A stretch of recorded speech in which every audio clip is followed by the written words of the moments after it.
Master minds commerce చదవాలనుకునే 10th inter విద్యార్థుల తొలి ఎంపిక.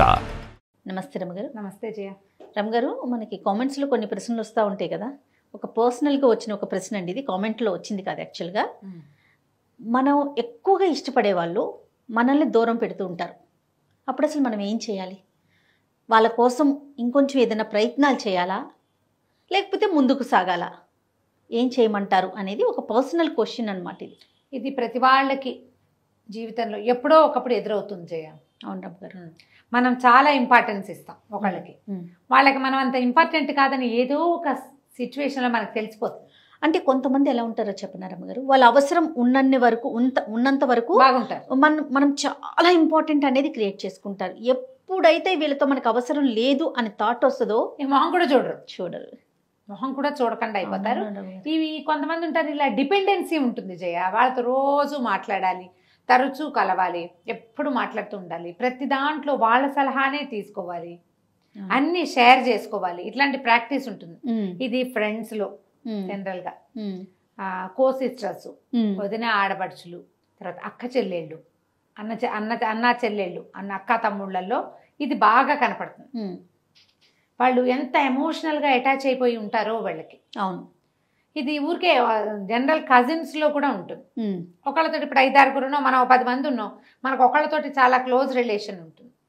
అవును అవును. వీళ్ళకి అంటే కొంతమంది జనరల్గా పీపుల్ ఏం చేస్తాము జయ, మనం మామూలుగా ఇప్పుడు మనం ఎవరితో మాట్లాడుతున్నామో వాళ్ళే మనకి ఇంపార్టెంట్ అనే భావంతో మనం మాట్లాడుతూ ఉంటాం.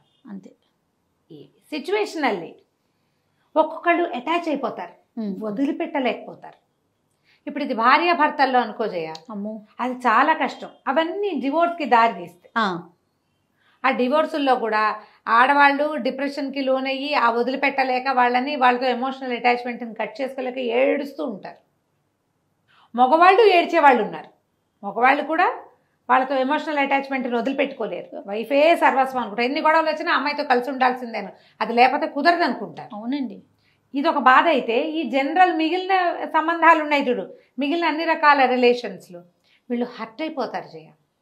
హర్ట్ అయిపోయి ప్రపంచాన్ని నమ్మలేకుండా అయిపోతారు. కొంతమంది ఎవరితోటైనా క్లోజ్ అయితే అమ్మో వీళ్ళు చేజారిపోతారేమో అనిపించేస్తుంది. అవును. ఆత్మనిర్భరత అనేది ఒక పాయింట్ ఒకటి ఉంటుంది. ఈ ఇమోషనల్ అటాచ్మెంట్ ఉండే వాళ్ళకి అసలు ఆ పాయింట్ అర్థం కాదు. మన మీద మనం డిపెండ్ అవ్వటం, దేవుడి మీద డిపెండ్ అవ్వటం. బంధాలని తెంచుకోక్కర్లేదు, కానీ వాళ్ళు వద్దు అన్నప్పుడు ఎందుకు వెంపర్లాడటం అనిపిస్తుంది. నా పర్సనల్ గా కూడా నాకు కూడా అది అనిపిస్తుంది. ఇప్పుడు ఏం చేస్తాం మనం, వాళ్ళు చాలా విలువ ఇచ్చాం మనం వాళ్ళకి. ఒక సిచ్యువేషన్ మనం ఒక కజిన్స్ లో చెప్పుకుందాం. వీళ్ళిద్దరూ ఎంతసేపు విషయాలు షేర్ చేసుకుంటారు. సడన్ గా ఒక అమ్మాయికి తెలుస్తుంది తన విషయం ఎలాగో బయటకు వచ్చింది అని. ఎవరి ద్వారా వచ్చింది సోర్సు? తను ఎవరైతే క్లోజ్ అని భావిస్తున్నారో ఆ అమ్మాయి ద్వారానే వచ్చింది. అడగలేరు, ఊరుకోలేరు. అవును. క్రమంగా దాని మీద దృష్టి పెట్టేసరికి అర్థమవుతుంది తనలాగానే తన కజిన్కి ఇంకా చాలా మంది క్లోజ్ ఉన్నారని. తనకు ఒకటే క్లోజు, ఈ క్లోజ్కి బోల్డన్ని క్లోజులు ఉన్నాయి. ఆ అమ్మాయి ఎక్కడో చోట ఫ్రీగా మాట్లాడుతుంది. అవును. ఆ మాటలు బయటికి 5-6 చోట్లకి తిరిగి నీకు అంత క్లోజ్ కాని వాళ్ళ దగ్గర నుంచి నీ దగ్గరకు వస్తుంది. నువ్వు హర్ట్ అయిపోతావు. ఇప్పుడు కొంతమందిని వదిలేస్తాం, ఫ్రెండ్స్ని గిన్స్ని వదిలేస్తాం. వీళ్ళతోటి మొహం చూపించకుండా ఉంటే సరిపోతుంది, మాట్లాడడం మానేస్తాం. నువ్వు ఈ రిలేషన్స్ని వదులుకోలేకపోతావు కదా. అంతే కదా, అప్పుడు ఇబ్బంది అవుతుంది. అందుకని ఎవరితోటైనా అలా ఒకళ్ళతోటే అటాచ్డ్గా ఉండటం తగ్గించుకోండి. ఒకవేళ మీరు అలా అటాచ్డ్గా ఉండి హర్ట్ అయితే నేను హర్ట్ అయ్యాను అని ఓపెన్గా చెప్పండి. ఒకసారి మీరు మాట్లాడేస్తే ఆ బరువు తగ్గిపోతుంది. తర్వాత ఏదో కొంచెం క్లోజ్నెస్ ఉంటుంది, ఎక్కువ ఉండదు. అయినా కూడా అవతల వాళ్ళు మీకు లొంగలేదనుకోండి, just leave it and move on. అంతే. జీవితంలో ముందుకెళ్ళాలి. ఇది భార్యాభర్తల విషయంలో కూడా అంతే చేయ. అవతల వాళ్ళు నీకు ఏ విలువ ఇవ్వరు, నిన్ను తమకి వద్దంటున్నారు అంటే వాళ్ళ కోసం వెంపర్లాడద్దు. ముందు నీకు నువ్వు టాప్ ప్రయారిటీ అనేది నువ్వు తెలుసుకో. వీళ్ళ కోసం ఆలోచించి డిప్రెషన్స్లోకి వెళ్ళిపోయి, హ్యాబిట్స్లోకి వెళ్ళిపోయి బాధపడి, అంటే రిలేషన్ బట్టి ఉంటుందంటారా? డెఫినెట్. ఇఫ్ ఎనీ రిలేషన్ అంటున్నారా? రిలేషన్ని బట్టి మన అమ్మ నాన్న, మన సొంత అక్క చెల్లి అన్నదమ్ములతోటి వచ్చింది, మాట్లాడేసుకుని దాన్ని అక్కడ సర్దుబాటు చేసుకుని మనమే ఒక అడుగు ముందుకేసి సర్దుబాటు చేసుకోండి. దాని తాలూకు నొప్పి ఉంటుంది. మొదట్లో చాలా బాగా నొప్పిగా ఉంటుంది, క్రమంగా నొప్పి తగ్గుతుంది. ఒక డాటర్లే ఉంటుంది, ఉంచుకోండి, ఏం పర్వాలేదు. అంతే. హ్యూమన్ రిలేషన్స్ ఇలాగే ఉంటాయి. క్రమంగా ఇది బయటకు విస్తరించండి. మన సంబంధాలు బయట ఉంటాయి, మన కజిన్స్ తోటి, ఫ్రెండ్స్ తోటి, రిలేటివ్స్ తోటి, అక్కడి నుంచి ఆఫీస్ కొలీగ్స్ తోటి. అంతే. ఇలాంటప్పుడు వీళ్ళతోటి కూడా కడిగేయండి, తెంచేసేయండి, అంతే. మూవ్ ఆన్ అయిపోండి లైఫ్లో. ఇలా వాళ్ళెవరో నిన్ను హర్ట్ చేశారని నువ్వు హర్ట్ అయిపోయి ఎక్కడ ఏది ఆగదమ్మా దేనికోసము. నువ్వు వద్దన్నా రాత్రి అవుతుంది, వద్దన్నా పగలైపోతుంది. అంతే కదండి. నువ్వు వద్దన్నా రోజులు గడిచిపోతాయి. నువ్వు ఏడుస్తూ దిగులు పడుతూ బాధపడుతూ ఇక్కడే నుంచుంటావు. మనం వద్దు అనుకుని అక్కడే ఆగుతాం. వద్దనుకున్న వాళ్ళు నీతోటి నార్మల్గా ఉంటే వాళ్ళ దారిని వాళ్ళు నడిచి వెళ్ళిపోతూ ఉంటారు. నువ్వెందుకు అక్కడే ఆగిపోవటం? స్టాగ్నేటెడ్ వాటర్ వాసన వస్తుంది. ఎంత దిగాలుగా అయిపోతారు, ఏడుపు గుట్లు అయిపోతారు, ఆరోగ్యాన్ని పాడు చేసుకుంటారు, వాళ్ళ చుట్టూ ఉన్న రిలేషన్ని చెడగొట్టేసుకుంటారు. ఇప్పుడు వైఫ్ అనుకోండి, తనకేదైనా ఇబ్బంది అంటే హస్బెండ్ కానీ, పిల్లలు, అత్త, మామ, అమ్మ, నాన్న, మొత్తం టోటల్ రిలేషన్ కొలాప్స్ అయిపోతుంది. రమ్మగారు ఒకసారి మూడో వ్యక్తుల ప్రమేయం వల్ల కూడా, ఇద్దరు ఫ్రెండ్స్ అంతా బాగుంటుంది, ఒకళ్ళ కోసం ఒకళ్ళు ఏదో ఒకటి చేసుకుంటారు కూడా. మూడో మనుషులు ఏవో మాట్లాడితే వీళ్ళల్లో ఒకళ్ళకి ఆ మూడో వాళ్ళ మాటల మీద ఇంట్రెస్ట్ కలిగి ఉంటుంది. దాన్ని నమ్మి తమతోటి ఉన్న ఫ్రెండ్స్ని వదిలిపెట్టేసుకుంటారు. అవునండి, అవునవును. అవి కూడా హర్టింగ్ గానే ఉంటాయి జయ. అసలు ఆ గాయాలు ఎప్పటికీ పోవడం. అసలు నాకైతే ఆ చెప్పే వాళ్ళని ఏం చేసినా పాపం అనిపిస్తుంది. నిజం రమ్మగారు, వాళ్ళకేం రాదు దానివల్ల. మీరు చెడిపోతారు కదా. ఇప్పుడు నేనేమంటానంటే చెప్పేవాళ్ళు 100 చెప్తారమ్మా, వినేవాడు చెప్పమన్నాడు శ్రీపాద సుబ్రహ్మణ్య శాస్త్రి గారి కదా. కుండాలు చెప్పేవాడివి కాదు, వినేవాడి చెవులు కొయ్యాలి ముందు. అంతే. వినేవాళ్ళు సరిగ్గా ఉండాలి. నువ్వు ఏదెలా ఉన్నా సరే, మా మధ్య ఒక రిలేషన్ ఉంది, మేము చాలా కాలం కొన్ని విషయాలు షేర్ చేసుకుంటూ వచ్చాం అని వెళ్ళిపో, నువ్వు మామూలుగా అంతే కదా, అప్పుడే బాధ ఉండదు. చెయ్యవే నువ్వు అట్లా మరే చెవులు నింపుకుంటావు. ఎందుకంటే నీ లోపల నీకే ఒక అసంతృప్తి అవతల వాళ్ళ పట్ల. ఇప్పుడు మూడో వాళ్ళని మొదటి వాళ్ళని అనకూడదు, మనమే కదా తప్పు. అంతే కదండి, మనమంటూ నోరు ఇప్పబట్టే కదా, ఇప్పబట్టే ఈ మాటలన్నీ వస్తాయి. మూవ్ ఆన్ అవ్వండమ్మా. జీవితంలో ఎవరికి విలువ ఇచ్చినా ఇవ్వకపోయినా ముందు మీకు మీరు విలువించుకోండి. అన్నిటికంటే అత్యంత మీ విలువైనది మీ జీవితం, మీ ఆరోగ్యం. ఇవి రెండూ బాగుంటాయి. మీరు కొత్త ప్రపంచంలోకి అమెరికా వెళ్ళి, ఆస్ట్రేలియా వెళ్ళి, ఆఫ్రికా వెళ్ళి, అంటార్కిటికా వెళ్ళి కూడా జన సంబంధాలు మనం విస్తరించుకోవచ్చు. ఇప్పుడు మనకి ఉండని వాళ్ళు ఎవరు? రక్త సంబంధిక బ్లడ్ రిలేషన్ ఒక్కటి ఉండదు తప్ప ప్రపంచంలో అందరూ అన్ని చోట్ల దొరుకుతారు. అంతే. కొత్త రిలేషన్ని డెవలప్ చేసుకోండి. ప్రపంచం అంతా రిలేషన్స్ మయం. ఎక్కడైనా ఒక దెబ్బ తగిలితే ఇక అక్కడే ఆగిపోకండి. ఇప్పుడు రాజయ్య, ఇప్పుడు మనకి ఎన్ని థెరపిస్టులకి వాళ్ళకి డిమాండ్ పెరిగిపోయింది. అవునండి.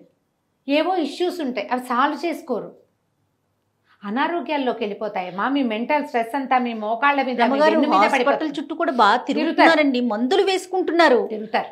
పైకి శరీరానికి మందులు వేసుకుంటున్నారు, మనసుకు మందు వేయట్లేదు.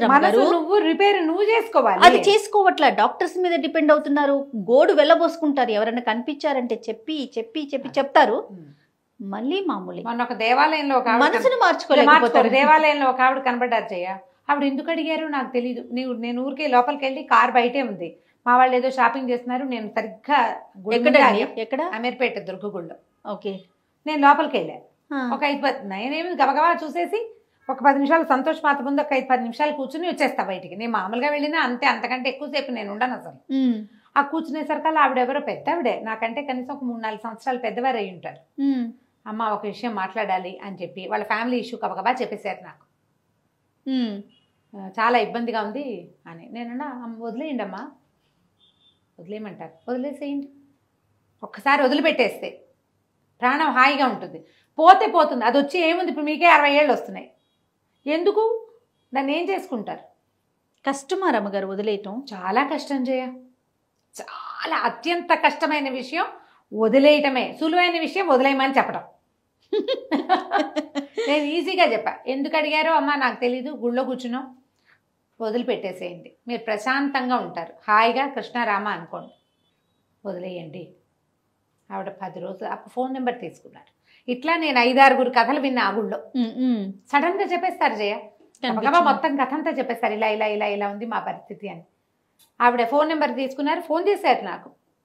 మీరు వదిలేయమని చెప్పిన తర్వాత ఇంటికి వెళ్ళి మా ఆయనకి మా అబ్బాయికి చెప్పానండి, అది రాకపోయినా మీకు వృద్ధి వస్తుంది అని చెప్పారు నాకు. నేను అలాగే చెప్పాను, అది కలిసి రాలేదు ఆస్తి, వదిలేయండి, మీ పుట్టింటి ఆస్తి వదిలిపెట్టండి, మీ అబ్బాయికి ఏదో మంచి ఉద్యోగం వస్తుంది, ఇంకా కొంచెం బెటర్మెంట్లోకి వెళ్తారమ్మా.